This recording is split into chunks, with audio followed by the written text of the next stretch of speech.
Hello everyone, Anurag Bharadwaj this side once again, and I welcome you all on my channel. Friends, this is the second part of Schedules of Indian Constitution video. Those who are newcomers by any chance on this video, kindly see the first part of this video so that you can grab the more knowledge and the conceptual clarity of schedules. So let's resume the session. Till we have seen in the last video, we have completed Schedule 6 of Indian Constitution. Now we will discuss from Schedule 7. As we have seen a trick there, years of old PM, and we have seen that Schedule 7 deals with federal structure of Union of India, where there must be the distribution or division of powers between the center and state in order to frame laws, in order to make laws. So this is the Schedule 7.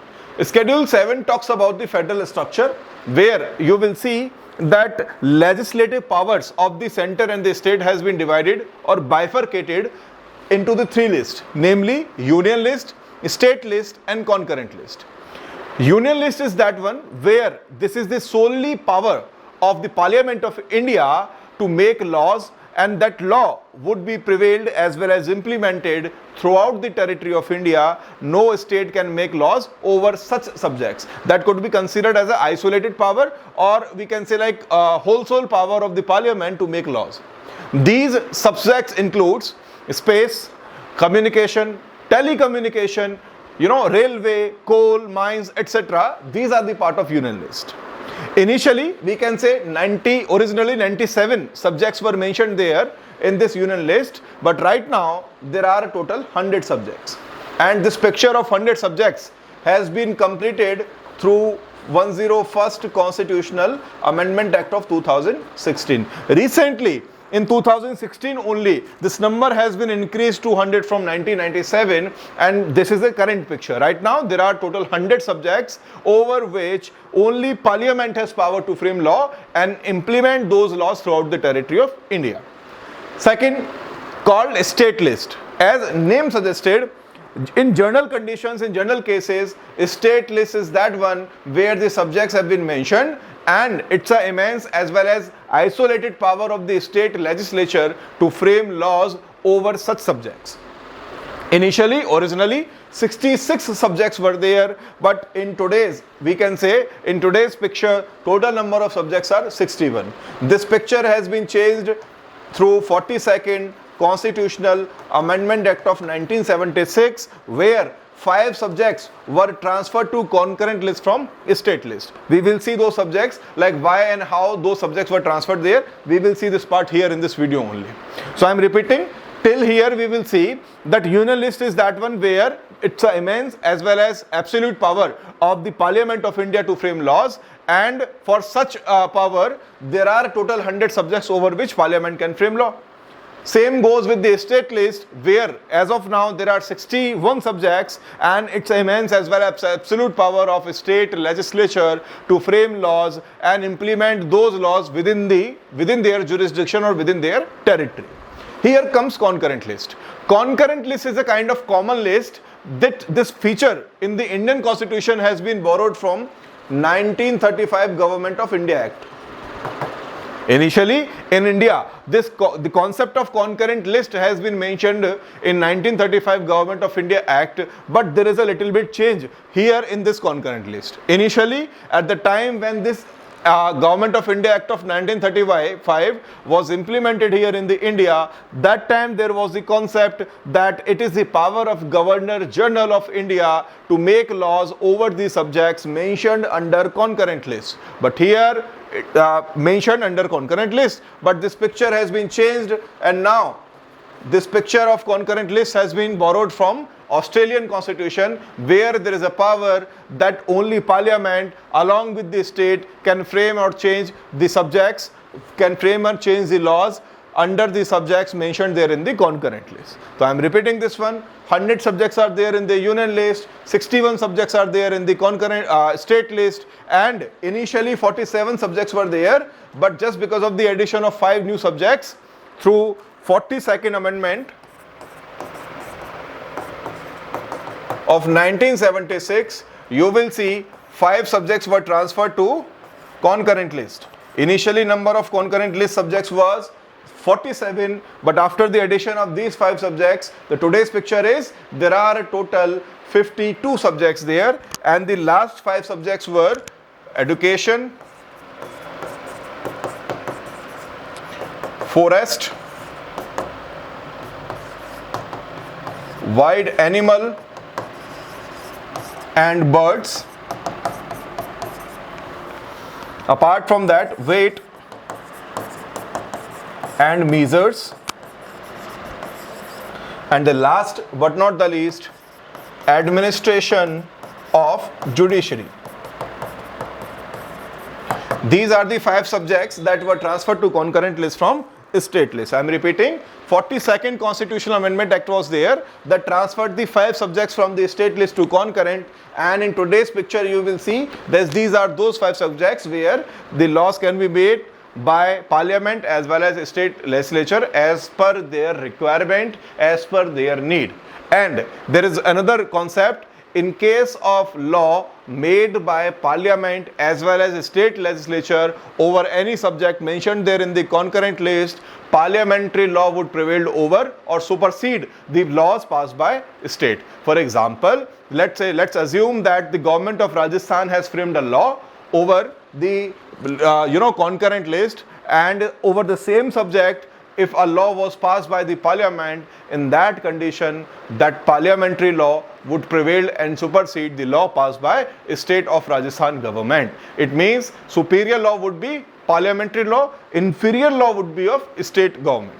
Is that clear or not? I personally believe that it should be clear there in your mind. So these are the 5 subjects that were mentioned there in the concurrent list and borrowed from, we can say like shifted, transferred from state list through 42nd Amendment of 1976. Okay, in the state list you will see the subjects like public order, health, agriculture, canal and irrigation, etc. are the part of state list.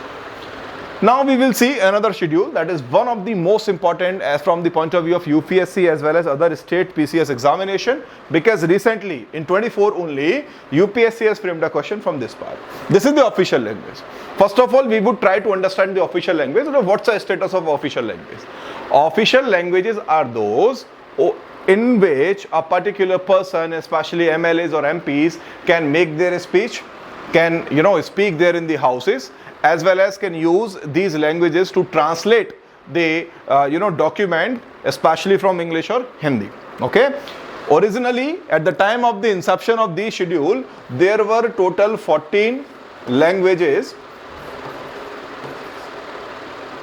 but later, through different amendments, 8 more languages were added, and in today's we can say there are total 22 official languages there in India. I am repeating this one. Originally, at the time of the inception of constitution as well as the schedule, 14 languages were there. Later, 8 more languages were added through different amendments, and in today's world we will see that there are a total 22 official languages here in the India.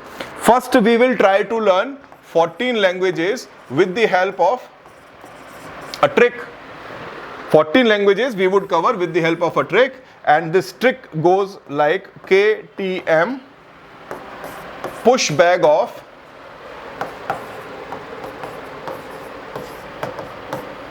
KTM.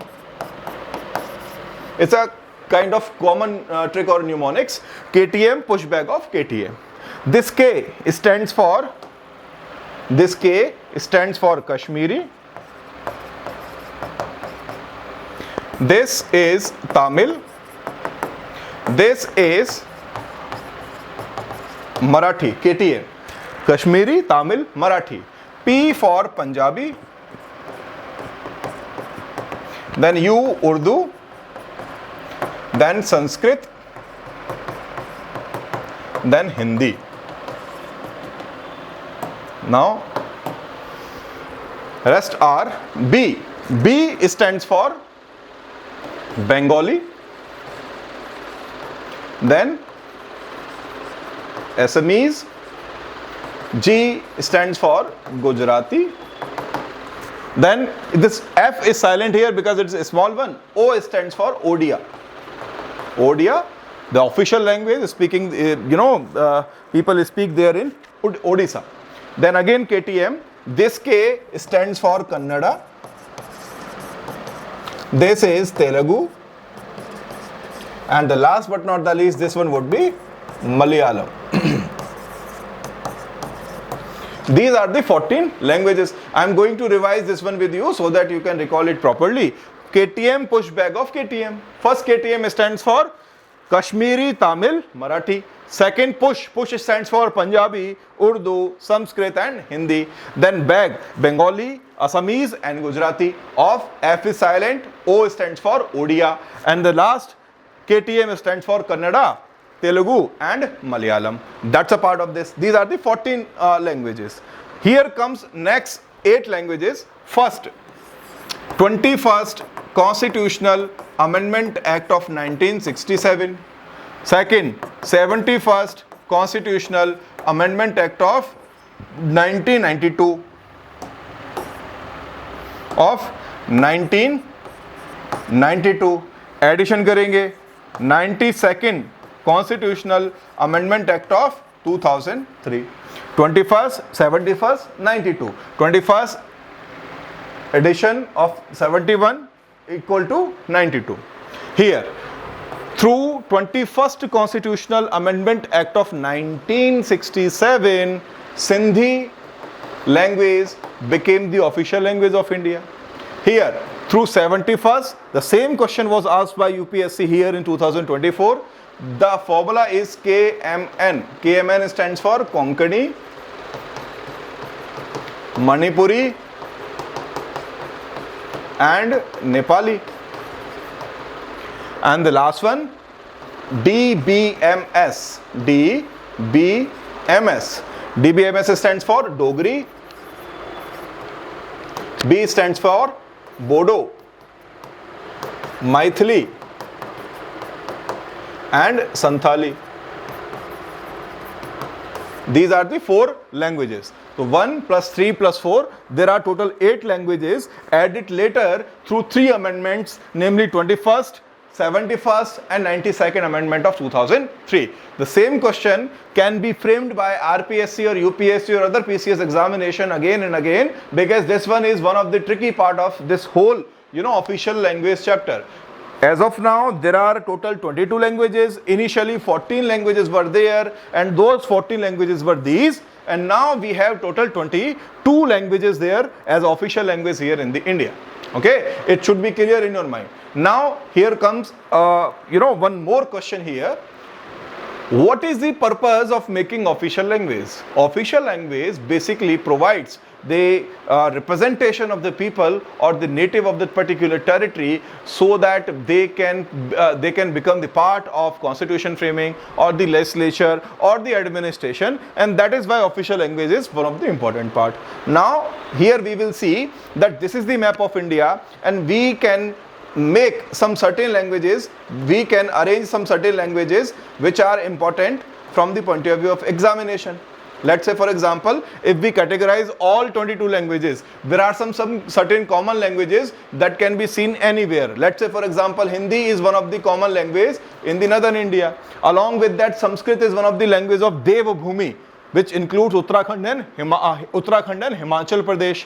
Along with that, you will see that Urdu, Hindi and Urdu, these are 2 common languages that can be seen anywhere. Generally, people, especially in the northern India, speak 2 languages, Hindi and Urdu. Then Sanskrit, there are some certain traits of Sanskrit language there in the Devbhumi, that includes Uttarakhand and Himachal. Along with that, you will see Dogri. Dogri is one of the language, along with Kashmiri, that is being spoken by the people there in the Jammu and Kashmir and Ladakh territory. Same goes with that Bodo. Bodo is one of the languages that is being spoken by the people of Bodo land, that is the subsequent part of Darjeeling territory, Darjeeling area. Santhali is the, a common language of the people living there in the Santhal region of Jharkhand and the parts of Chhattisgarh. Same goes with that Maithili, one of the language speaking by the people of Bihar. Same goes with that Konkani. Konkani basically is a coast, and Konkan called Konkan Coast, and the people residing in that Konkan Coast, generally speak the language called Konkani. Same goes with that 4 languages of the South India called Tamil, Malayalam of Kerala, Tamil of Tamil Nadu, Kannada of Karnataka, and Telugu of Andhra Pradesh and parts of Telangana. These are some certain common languages which are important from the point of view of examination too. Manipuri is language which is being spoken there in the northeast along with Assamese. These are some certain common languages. So I hope this official language part would be clear there in your mind. Now we will see another part called Schedule 9 of Indian Constitution. Here comes a trick again. As I told you earlier in the first part of the video, that Schedule 9 is the beginning of new chapters there in the schedules. Let's say, for example, initially I told you there were total 8 schedules only. This 9th schedule was added through first Constitutional Amendment Act of 1951, where one article called Article 31B was added there in the Constitution. And this schedule was brought to provide immunity to the laws made by Parliament as well as state legislature from being judicially reviewed. What is the background of all this story? We will try to cover here. So let's assume a picture that there is a fundamental right called Article 13. And Article 13 deals with all the laws that prevailed here in India shall be consistent with fundamental rights. What does that mean? In case of any law means any law passed by Parliament or state legislature, and that law is not consistent with fundamental rights, that law is going to violate the feature, that law is going to infringe the features of the fundamental right, in that condition that law shall be declared zero by judiciary. Judiciary means Supreme Court, either Supreme Court or High Court. I am repeating the whole thing. Again, I am going to repeat this thing. Under Article 13 of Indian Constitution, there is a framing called laws inconsistent with the fundamental right. What does that mean? If any law in the Indian territory, any law is passed by Parliament or a state legislature is inconsistent with the fundamental right, is going to violate the feature of the fundamental right, in that condition that law shall be declared zero or invalid to be implemented there in the India by judiciary. Judiciary में कौन कौन आएगा? Supreme Court or High Court. That's a picture. So when this picture came in front of the leaders, or we can say like policy makers, so they faced a challenge that how they can arrange the uniformity of the land distribution there in the India. And to solve such challenge, or to bring land reforms there in the India, they brought a kind of like concept called immunity from being judicially reviewed by judiciary. What does that mean? Now we will try to understand that part here.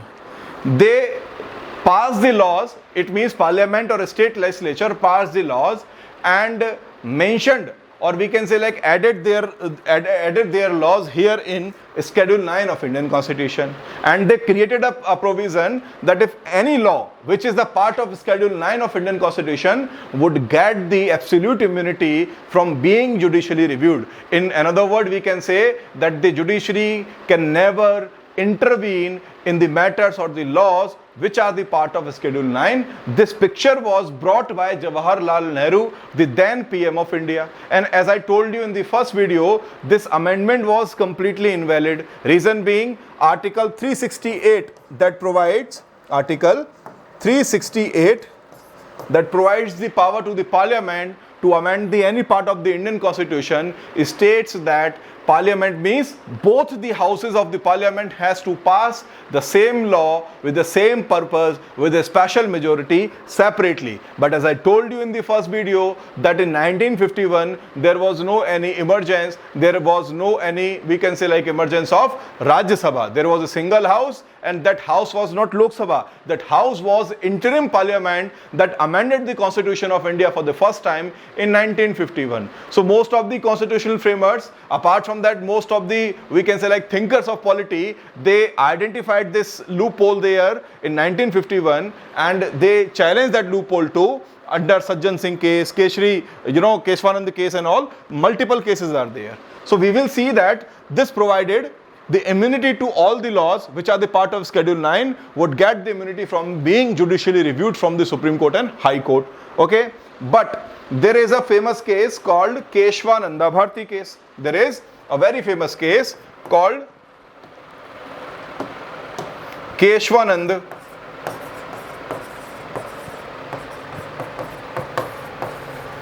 Bharti versus State of Kerala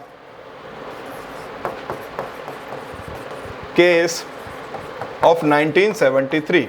In subsequent video, we will discuss about these cases too. But here, I will give you a kind of short glimpse of this. This one was the case of the property. Religious property was acquired by the state government of Kerala. Then the case was filed by the Keshwananda Bharti, who was the priest of that property, and ultimately would get, his property returned back. And that was a kind of historic, we can say, decision taken by Supreme Court there in the 1973. And under this decision only, they provided the date of decision called 24th of April 1973, and they mentioned that all the laws means all the laws passed by Parliament and state legislature, all the laws that became the part of Schedule 9 before the date of 24th of April 1973, those laws would get the immunity. It means no judicial review can be made over those laws. Those became the part of Schedule 9 before the date of 24th of April 1973.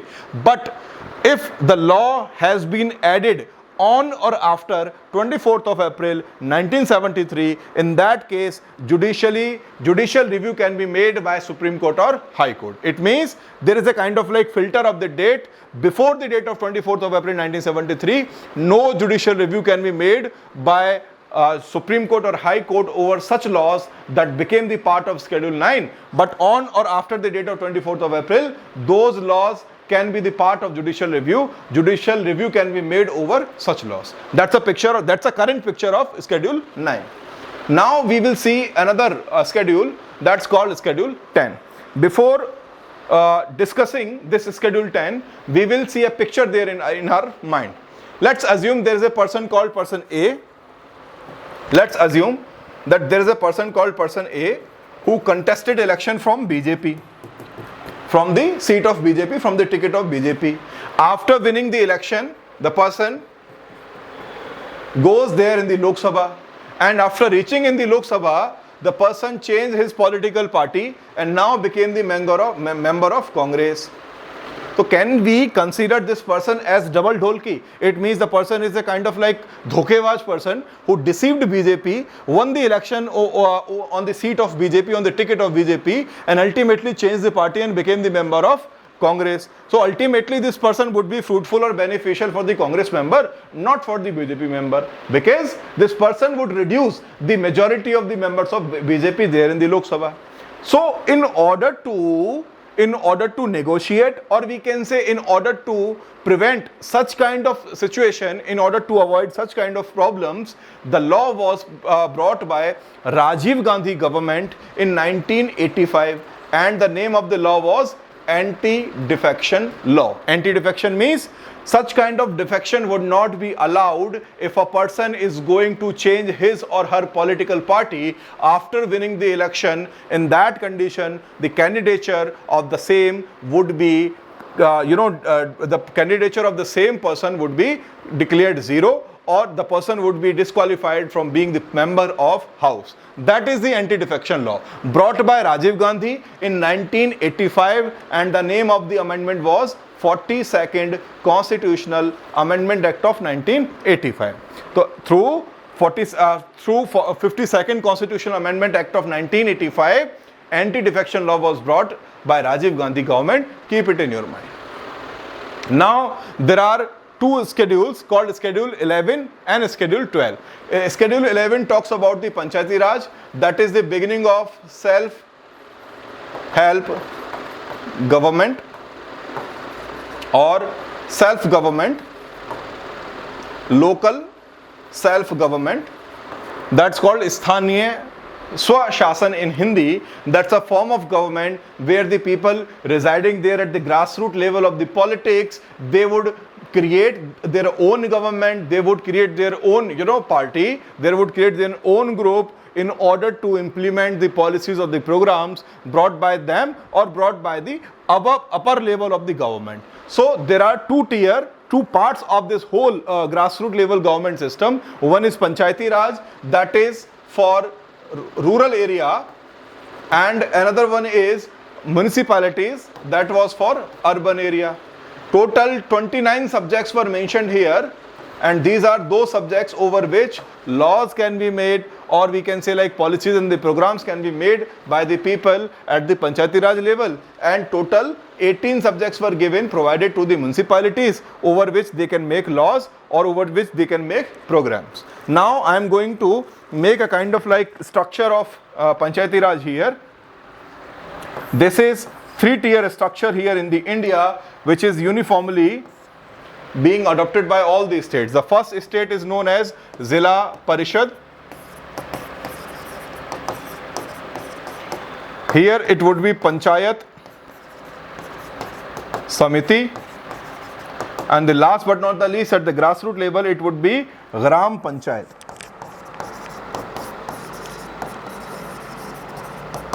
Gram Panchayat. This is the Panchayati Raj system that was brought through 73rd Constitutional Amendment Act of 1992, and same goes with this. This is also three-tier structure, but there is no any centralization of power. This is kind of like, this completely depends upon the population. Less than 4 lakh population, there would be municipality.